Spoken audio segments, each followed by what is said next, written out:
It's a joy to be with you here again. It's Mensah Oteh, and I want to talk about what it will take for you to have that future and that life that you really want. I believe, and from my experiences, but also my intuition tells me that one of the foundational requirements that we all need to become who we were born to become the best that we can be, is the discipline of continuous and constant, never-ending personal development and improvement. From the bottom of my heart, if there was one thing I could say to you, I would say, I'll say the following, but I will say in such a way that I'll be asking you a question. The question would be, what are you doing on a daily basis to improve yourself in all areas of your life? All the areas that are of high priority to you, but also all of the areas that make your life meaningful. What are you doing intentionally to grow? That's the question I would ask you. And part of the reason I ask you that question is because I genuinely believe that we all have a need. Now that need is something that is innate. What that simply means is that you cannot get rid of that need. You're born with that need. We have a need to grow. When we don't grow, what we do is we wither on the inside. And to make this more, pictorial, so you can understand what I'm talking about, if you were to imagine a dark room, and in that dark room, if you were to imagine that you had some potatoes or some any other seed in that room, scattered all around the room, if you were then to create an opening on the roof of that room where you allowed natural light to come and penetrate through the darkness in the room, what you find is that the potatoes or the seeds that are there would tend to grow in the direction of that light. It's so remarkable, but it's also so natural. There is a need in each and every one of us to become the best that we can be. It's something that is put in us even before we are born. It's mind. Some people call it God. Some people call it supreme intelligence. And I don't really mind, or I don't really care what you choose, what term you choose. But I believe that it's life trying to express itself through us. Life trying to express itself through us. And so growth is important. But growth is not automatic. I'll say that again. Growth is important, but it's not automatic. Now we understand the importance of feeding a child when a child is born. If a child is born and the child is not fed well, the child becomes malnourished, and the child will, with time, die, because the child's most essential needs are not being met. The most essential nutrients that are needed to make the child grow, to develop the child's immune system, is not being met. Now we understand that with physical growth. We understand that. But I want to take you beyond physical growth, because I believe genuinely that we're not just physical beings. I believe that there is a spirit to us. I believe that we are spiritual as well. Part of the reason I say that is simply because if we were simply physical, then like any inanimate object, we will have limitations on what we can do. Right now, I'm sitting on a chair. This chair can carry a certain weight. If you were to place perhaps 400 kilograms on this chair in weight, the four corners of the chair, the legs, will give in. Part of the reason is because they haven't been designed to carry a weight of that nature. There is a limitation placed on the chair. Similarly, there are limitations placed on everything that has been created by man. There is a limitation. However, you and I know that there have been times in our lives individually. Now, I don't know you, so I cannot say exactly, and I cannot vouch for you, just like you cannot for me. But you know that there have been times in your life whereby you felt you would break. You felt that you had reached the ends of your limits.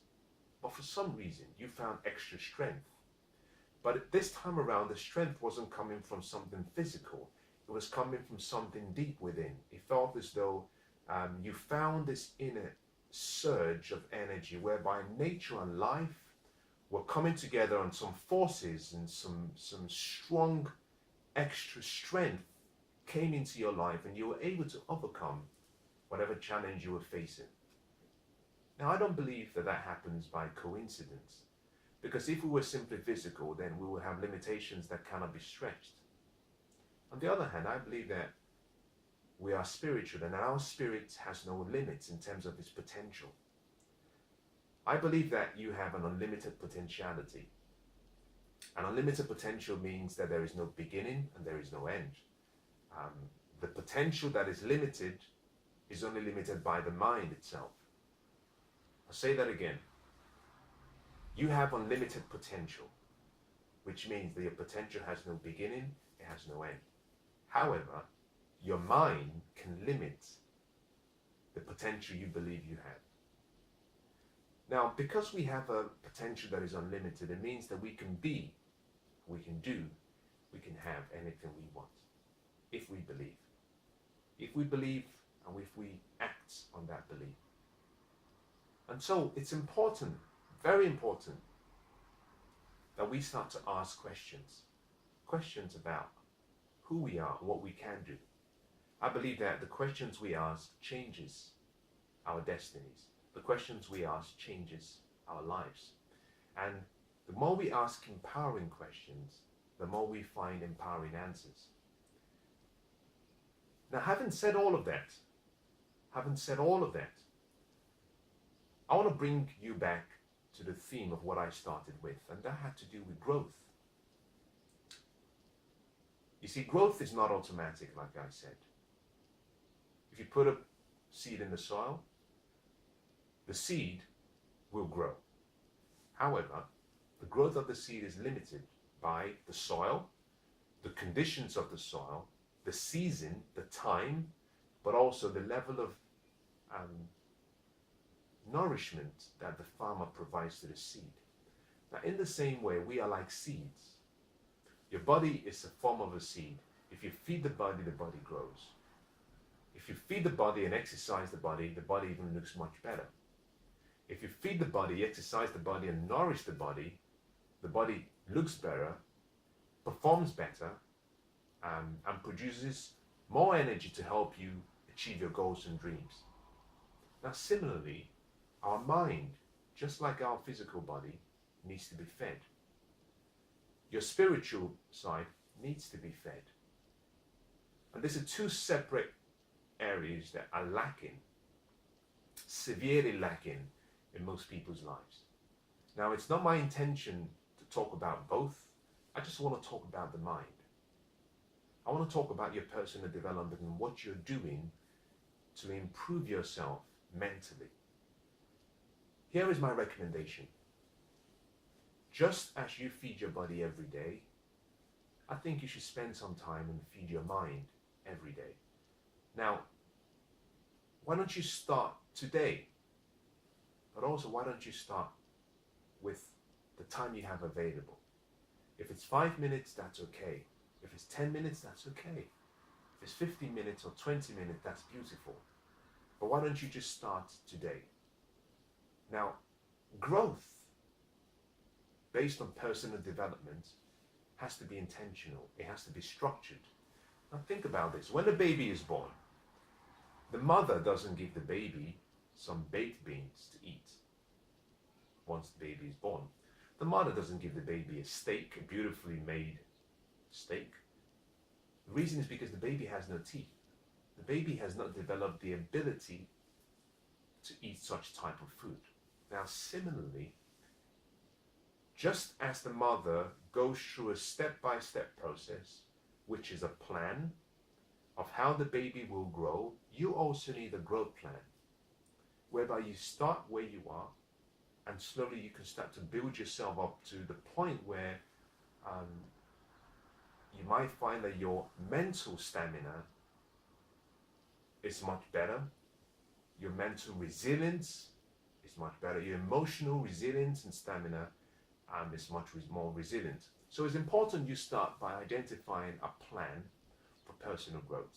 Now this begins by, first of all, identifying the areas you want to grow in. Once you've chosen those areas, the next thing you have to identify is what you want to learn, but also what you need to learn in those areas. Next, identify what you know. Now this is helpful and important, so that, because with awareness, most people don't grow because they believe they know it all. I'm of the opinion that because knowledge is becoming obsolete at a very fast rate, that anything you knew or that you know, that you learned 18 months ago is obsolete. You have to go back to the drawing board and ask yourself the question, what could I change? Now, it doesn't mean it's obsolete that no part of it is no longer applicable. No, there's always some truth, even with past information. But what it means is that it may not be relevant in the time we find ourselves. So it's important you study, you read, you learn, you practice, and then you teach. And let me conclude by saying this. Your success will seldom exceed your level of personal growth and development in yourself.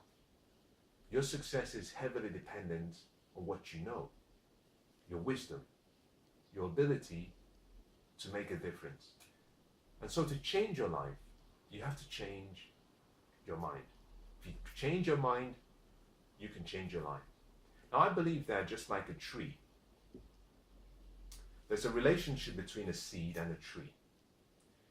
If you were to walk into the supermarket and pick up a can of orange juice, the orange juice in that can has come from some squeezed oranges. I'm assuming in this instance it's fresh oranges. But the oranges itself has come from a tree. That tree is a product of a seed.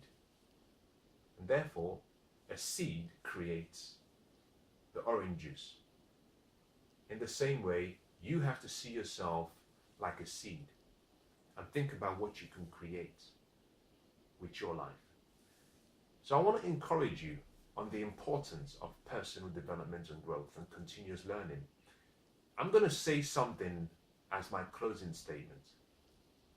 I want you to listen, but I want you to consider it.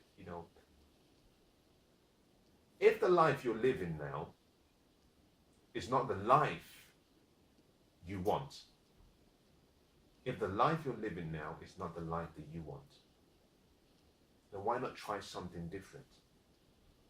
Why not try improving yourself? Because change begins within and not without. Change begins within and not without.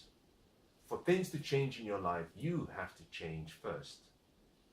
You're the variable in all equations in your life. And what is interesting is you're the only one who has direct control over changing yourself. So my recommendation, my final statement is this. I think if you want to have an exceptional life, if you want to have a happy, fulfilled, fun-loving, exciting life, a life under your terms, but also a life where you make a difference in the world and for the generations to come, where you leave a contribution, I believe that you should be investing between 5 and 10% of your net income and between 5 and 10% of your time every day in yourself. Now, 5 to 10% of your net income is on a monthly basis. 5 to 10% of your time every day is on a daily basis. If you did 5 to 10% of your time every day, you're simply talking about between 1 hour and about approximately 30, let's call it 1.5 hours. Keep it simple. Between 1.5 hours and 2.5 hours every day, approximately. And I think it's doable. I think it's doable. So let me conclude by wishing you the best, and I hope that you take personal development and growth very seriously. You take wisdom and knowledge more seriously, and I hope that your life becomes what you want it to be.